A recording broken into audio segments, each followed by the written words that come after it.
Okay, so you were then, we went, what we're picking up now is when you went to Florida or Pensacola? Yeah, Pensacola, and doing the instrument and night flying training in BT-13s. And the other unique experience in that area was the link trainer. That's where we ran into that. Of course, that's part of the instrument training program. So we learned our procedures in the link and then got to fly them in the back seat of the BT-13 with the instructor in the front and one of the canvas hoods. You get in the back, pull the hood over your head, fly that instrument panel. And that's where I think I told you a story about the probably buzzard breaking the windshield on one day that I was flying with an instructor, and breaking the windshield and blinding the guy and bleeding all over the place. And he came through the windshield and I was in the back seat under the hood.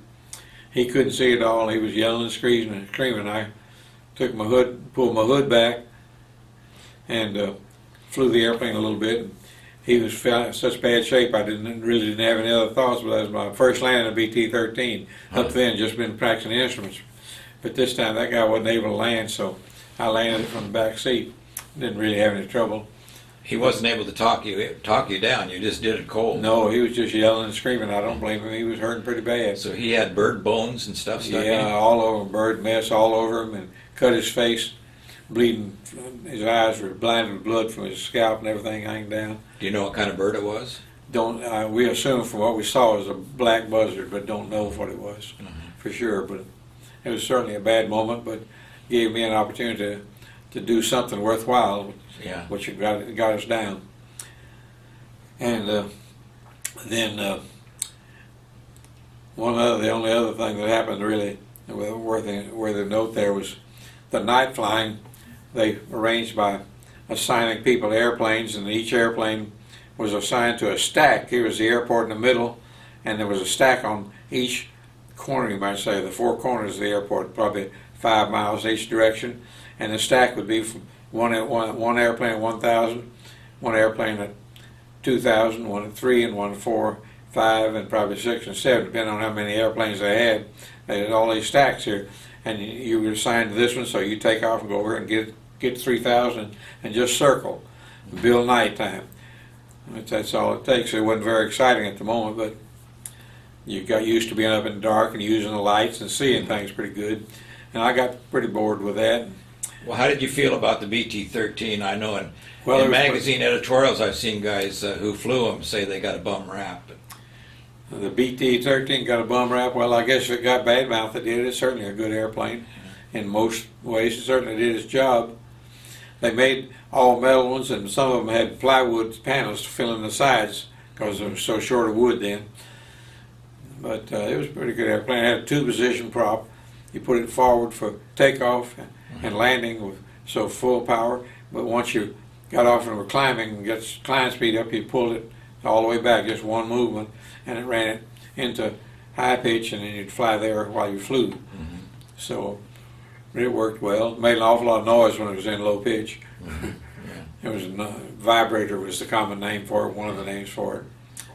But anyhow, I was telling you about these stacks. I got tired of the night flying, and so I would get in my stack and get to my 3,000, say, and fly a little while, and I'd get tired of that. So I'd look around and see these other stacks. You see their wing lights where they were, and I'd turn my wing lights off so they couldn't see me, and I'd leave my stack and go over here and circle around this stack and find somebody going around and kind of get close to him and get inside of him, because I knew he was looking to inside, watch the other airplanes, and I'd get inside of him and get up pretty close and then turn my lights on and try to scare him, which I'm sure I did. And that was really a stupid thing to do, but that's one of the first times I did stupid things. I don't mind telling about them. I've lived through them now. But that gave a little excitement to the night flying. And then you left there. You graduated there when you could perform a Charlie pattern to the instructor's satisfaction, which was a very complicated turn, climb, descend, and heading changes and so for speed changes. And you had a pattern, you just had a card that had all this whole pattern on it, and you'd learn to do it on the link, but then you had to do it in the airplane. It wasn't so easy. So when you learned to do that, you graduated from that field and went on to, that was basic training. Then we went to advanced training, which was the AT-6, SNJs in the Navy. same airplane. AT-6 is a more common name these days. And that was at the mains, what we call main side, the airport at Pensacola Airport itself, Navy Pensacola. Now, how long have you been in the Navy by the time you got to fly in the SNJ? Is this like a year later or so? 6 months? Approximately, I can't remember exactly. I believe a couple of more months than that. It was 1 year when I graduated, and I was at the main base, which I just got to now. I graduated in 1 year exactly from going to the Navy first, so it couldn't have been much longer than that. So went anyhow to the main base and flew SNJs and graduated from the BT with a two-position prop to an SNJ with a much more horsepower and a regular controllable prop and a track gear and flaps. They were all new in that, and it was like the Stearman. It was a pretty easy airplane to fly, but very touchy on the ground. I'll just jump out of sequence here and tell my own story about the SNJ. One time after the war, I was in the reserve in the Navy Atlanta and flying SNJs or F6s, whatever was available when I went over there. In those days, didn't have any organized reserve. Just went over and said, I was going to give me an airplane, and you got to fly. They supplied the airplanes. They wanted to keep everybody flying. They couldn't. They hadn't gotten around to organizing reserve squadrons and things. So I was flying the SNJ, and I guess it was really windy day, but I don't recall being under the impression there was a big wind or a problem. But I landed on a runway, and the runway had the parking area was on the left side all the way down, full length down through here. And I landed down here and was rolling along, made a perfectly good landing, and was rolling along just fine, and got the tail actually down, which sometimes if you didn't, it might not have it on the ground when you landed, but it was down, and I was rolling. And the next thing I knew, I was between rows of parked airplanes here. I think there were 3 rows total going all the way down the runway, and I landed here, and the next thing I knew I was on the ground between these 2 rows, rolling down through there, wondering how I got there almost. I saw it happen, but it happened just that quick. That thing jumped right back, some kind of a gust, I don't know. Wow. It jumped right up in the air and jumped over there, but didn't touch anybody. I got it stopped with the brakes and taxied on in and just said, whew.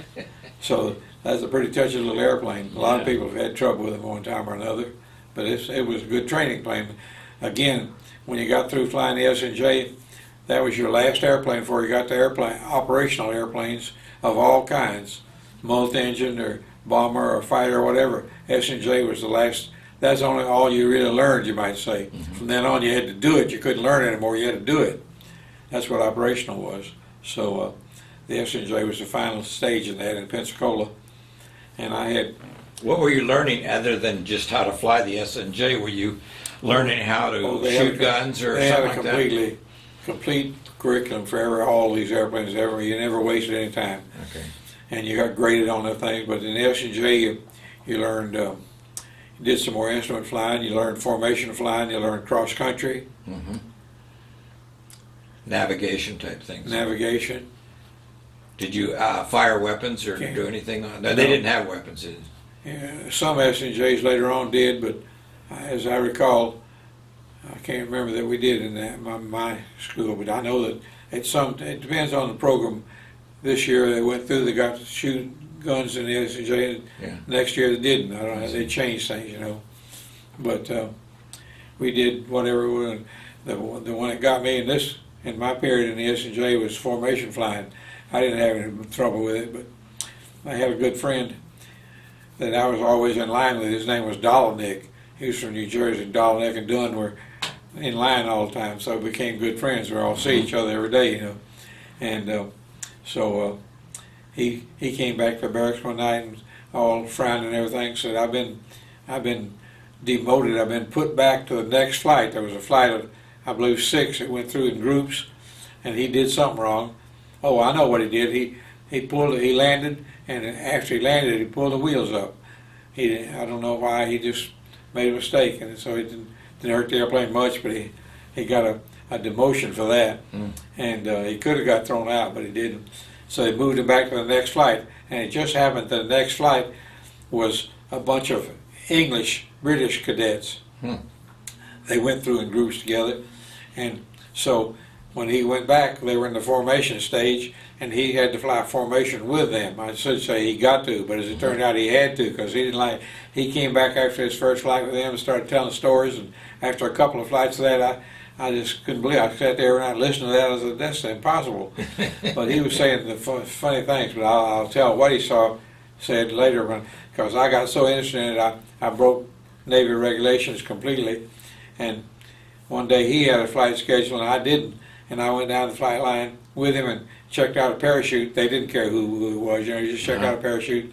And I did walk with him, and I walked around, and he went to his airplane, and his flight he would be flying solo with this group, in a formation group, and I snuck around the line and came back the other way and got in the back side of the airplane where the tower couldn't see me, because he wasn't supposed to have anybody, and got down the back seat, being leaned over there, and he got going and took off with that bunch and got up in the air and joined up, and I got my nerve up and came up to look around and see what was going on, and we'd be, say the lead airplane was here, and we'd be sitting here on his wing, and the lead airplane guy would be looking out this way. He wasn't looking at me at all, so he didn't know, but I was supposed to fly on him, or Donnick was, and he would fly pretty good and stand pretty close to him, and then all of a sudden this airplane would start going this way, and the guy's still looking that way. He just kind of easing over, not turning, just easing over, not looking where he's going, not trying to go straight. And so this guy wasn't paying attention. And while we were sitting here, then the next guy was on the echelon over here, sitting there, and there's another one on him.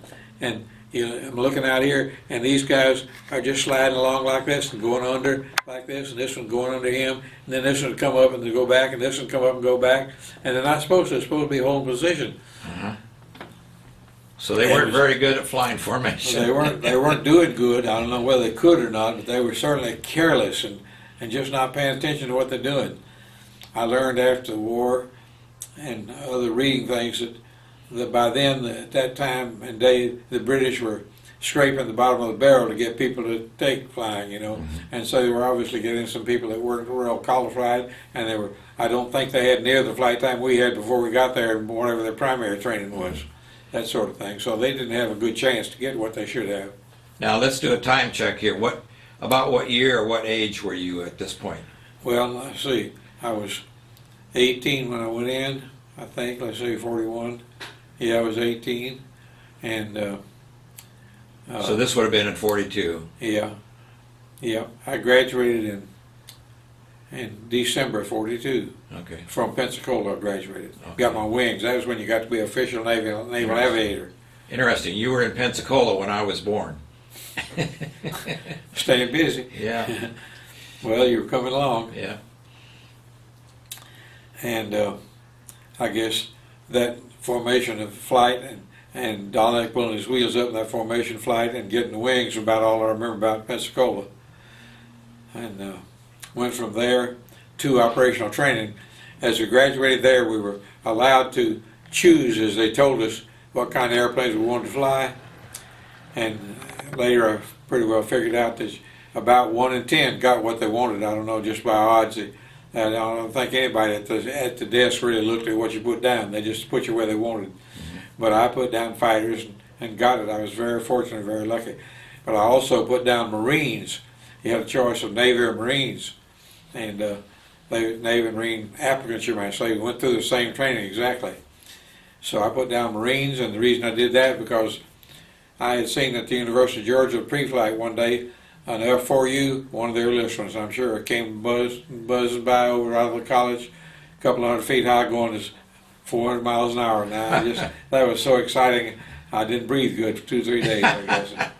And so when I graduated, I said, I want to fly the Corsair. I'd never heard of an F6 at that time. It was new and hadn't come out really. It was out, but I didn't know about it. Didn't get much news, I'd say. So I put it in Marines, and then when all the assignments came up on the board and I looked up there and I didn't make it, I was very disappointed, extremely disappointed, but nothing you do about it. Anyhow, had me up there to go to Melbourne, Florida for operational training.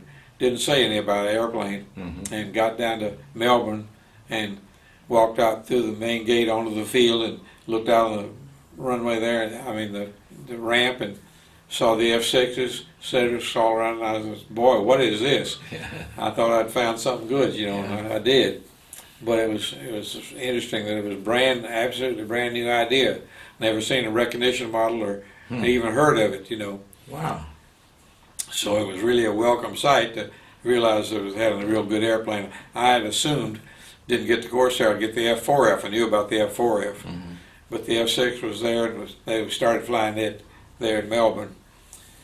And like you said, it was a schedule to do. You had to do certain programs, and formation flying, night flying, and gunnery there, and fighter tactics, and all kind of different things they thought of for you to get some flying. And I stayed there 3 months. And about the main thing I remember about that was my instructor, whose name was Cagle. He was a lieutenant, and when went in the room first, and he came in and introduced himself and started telling us what we're going to do on his first flight. And he'd check each one of us out for starting the engine, and then we got to fly. There wasn't any two-seated ones. You just go flying. Really? You flew? You essentially soloed the first flight time you flew an F6? Had to. Wow. No other way to do it. Well, that's not true, because I found out later after the war I could get 2 people in the cockpit. Oh. A little crowded, but I could do it. Yeah. But at that time, that was it, just a single-seated airplane. And so Malcolm Cagle told us what to do on the first flight, and go fly, and we did. And came back, I was thinking while I was flying, one of the main thoughts that occurred to me while I was flying on that first flight, well, this is a single-seated airplane, and I'm through for the instructors. I don't have anybody telling me what to do. Now I do what I please. Right. I guess that's the youth thing. You're just wild, going to do what you want to do, you know. So that was a feeling that I remember from being up there by myself. Well, we go back and land and taxi in, go back in the room, and Malcolm Cagle stand up in front, and he had a little notebook, and he turned the pages, and he got the page that says, "Dunn, you did this, you did this." He had a whole line of things that were, he didn't like what I did, and Haskell had been up in the tower with binoculars and watching every one of us. Wow. And he got me for a whole bunch of things that I shouldn't have done and didn't do. But he was a good disciplinarian, and after the war and during the war even, I came to feel he wasn't a personal friend, but just a person that I admired so greatly. He became my squadron, just by coincidence of assignments, he became my squadron commander during the war. And so we depended on each other a whole lot. I was actually, when he was squadron commander, he assigned me the position of flying on his wing, which was a pretty honored position, you might say. I see. Protect the squadron commander. And so Malcolm Cagle was the one that got me really started off. Instead of being sloppy, he kind of straightened me out about a lot of things. One of the things on most Navy airplanes, certainly an F6, the canopy is open. You have a crank to open it, but when you got it all the way back, you had a little lever, and like this was a side rail, it hung down like this and pivoted right here, and you pick it up and put it over in front of the canopy so it couldn't slide forward. And that was because if you had any kind of crash problem, that would happen, any kind of deceleration, the canopy would slam forward and maybe trap you in there, so you always put that lock in there, and I forgot to do that the first flight. Another thing he got me for was putting my seat all the way up. The seats were vertically adjustable for all different sizes of pilots, obviously, and I found out about that, and I put it all the way up so I could see better over that nose. Of course, the F6 was better than the Corsair by a long shot over the nose, but it was still big nose up there, about twice as big as an AT-6 or SNJ. So I was flying a little while, and I put it up there to see what it looked like, and it looked so good I just left it there and landed that way. He got all over me about that. And I followed his guidance as much as I could, but I didn't follow it 100% when I got to carrier operations. But one day on the carrier, a guy came in, and he was a tall guy, and he had his seat all the way up, and his head, I remember seeing it clearly, his head was above the back edge of the cockpit. Right. It was sticking up an inch or two, I don't know how much, but it was up. The canopy could not close with it there, it was sticking up. And he made a bad landing, hit the deck, and bounced over the barrier. Yeah. And as he went over it, his tail had caught the barrier, and the airplane stopped naturally because the barrier ain't gonna give, and it went down and hit the nose and the wheels, and it went right over on its back. And I was standing in the catwalk on the carrier watching these landings. That's what we did all the time, was get in the catwalk and watch the landings. And this airplane went right over on it upside down, and I was looking, just like looking at you now, I was looking right at his head. It was sticking up there, and when it hit the deck, and killed him right there, just because he had a seat all the way up. If he had a seat down, the seat traveled, I think, 8 inches. He'd have been way down there. And So there was like a roll bar built into that. No. It wasn't? No, not in the F6. It sure wasn't. So it crunched, The only it what you collapsed. had was, for a roll bar, was the frame of the front windshield. It was pretty strong, I admit. I probably served as a roll bar, but it wasn't a roll bar per se, and not as strong as a lot of them made weight. Wasn't there armor plating behind the seat? Yeah, but it didn't stick up to your head. It Oh. came up just to the back of your neck right there. So it crunched his head when he hit. Crushed his head right there in front of it. And I thought, I was standing there seeing all that, and I'm thinking, well, Malcolm Cagle told me, and I see what he meant. From then on, you can bet I landed.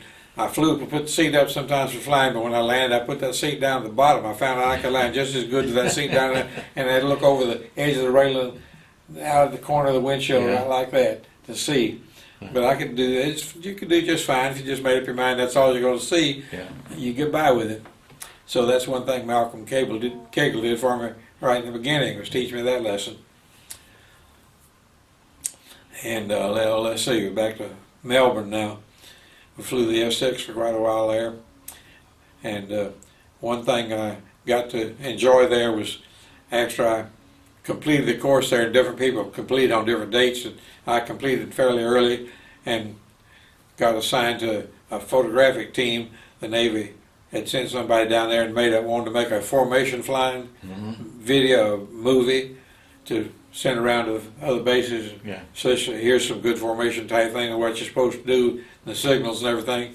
So we were going to make that movie, and Malcolm Cagle was going to lead it, and I flew on his wing, and my buddy flew his number 2, and had a wingman on him. So the 4 of us made that movie. I never have seen it. I'd like to, but I'm sure it was good because we could fly good formation then. Now, what movie? What was this again? Just a movie for teaching other F6 bases to show the pilots there before they started formation flying. This is what it's supposed to be like. I see. The kind of position you fly, how far this way and that, the signals, everything you had to learn to fly formation. It was some kind of a formation movie. That's all. It was a training film. Training film for that purpose. Yeah.